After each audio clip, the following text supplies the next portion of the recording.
दस्तूर ने साफ साफ कहा कि हिंदुस्तान में मुसलमान, सिख और ईसाई तीनों भी रिलीजियस माइनॉरिटीज हैं। कॉन्स्टिट्यूशन ऑफ इंडिया साफ कहती है कि मुसलमान और मुस्लिम, क्रिश्चियन और सिख तीनों भी आज रिलीजियस माइनॉरिटीज हैं। आज कांग्रेस पार्टी का डिक्लेरेशन ये कहता है, ये बोलता है कि एक कास्ट सेंसस करेंगे और सभी को इंक्लूडिंग माइनॉरिटीज को हम मिला देंगे बीसीस में। क्या होगा इससे? दोनों का नुकसान होगा। एक तरफ नुकसान होगा बीसीस का, दूसरे तरफ नुकसान हो जाएगा माइनॉरिटीज का, क्योंकि अगर बीसीस में आपको शामिल कर देंगे तो इससे क्या होगा?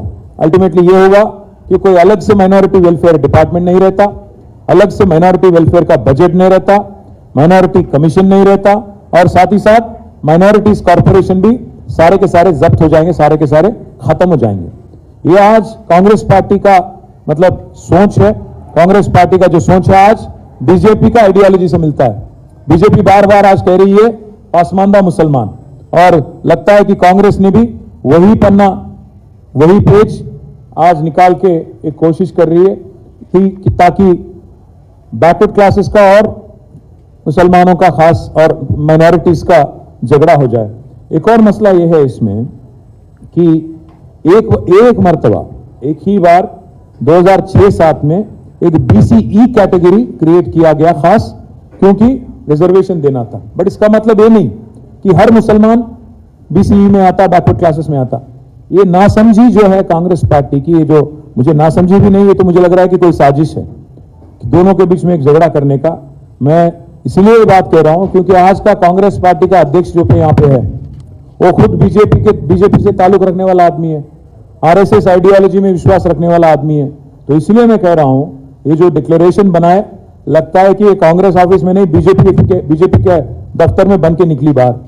एक बात यह है कि आज अगर 1 मिनट के लिए समझिए कि कास्ट सेंसस करे आप और मिला दिए आप मुस्लिम्स को, क्रिश्चियंस को और सिख को बीसीस में, क्या होता? कल सारे के सारे बीसी टूट पड़ेंगे और कहने लगेंगे बैकवर्ड क्लासेस लीडर्स और बैकवर्ड क्लासेस की आवाम कि आप हमारा हक छीन रहे हो, आप हमारे लिए जो गारंटीड था रिजर्वेशन आप उसमें से जबरदस्ती ले रहे हो करके एक रिफ्ट आ जाएगा माइनॉरिटीज और बीसीस के बीच में। लगता है कि कांग्रेस पार्टी दोनों की तरफ सिंसियर नहीं है, ना बीसीस की तरफ सिंसियर है ना माइनॉरिटीज की तरफ सिंसियर है।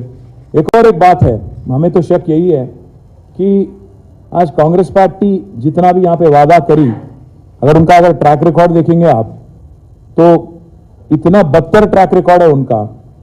2004 से लेकर 2014 तक कांग्रेस पार्टी यहां पे सत्ता में थी, यूनाइटेड आंध्र प्रदेश में, मुत्तहिदा आंध्र प्रदेश में।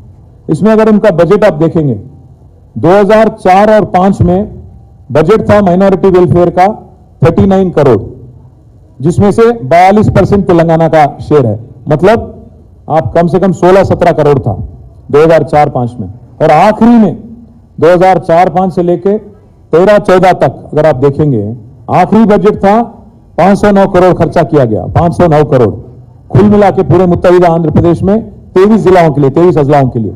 अगर इसमें से अगर 42% आप लेंगे तो आप 200 करोड़ के आसपास भी नहीं है। कुल मिला के 10 सालों में 2004 से लेकर 14 तक 10 सालों में कांग्रेस पार्टी ने माइनॉरिटी वेलफेयर के लिए तेलंगाना में खर्चा किया 900 करोड़, 930 करोड़, 930 करोड़, 930 करोड़। जबकि तेलंगाना की रियासत बनी और केसीआर साहब का सदारत में यहां गवर्नमेंट बनी, तो 2014 से लेकर आज तक 2023 तक इन 10 सालों का बजट अगर आप लेंगे, कुल मिला के हमने खर्च किया 10,140 करोड़। कहां 900 करोड़, 930 करोड़, कहां 10,140 करोड़। ये मैं आपके लिए दे देता हूं, आप जरूर देख सकते हैं आप सभी लोग।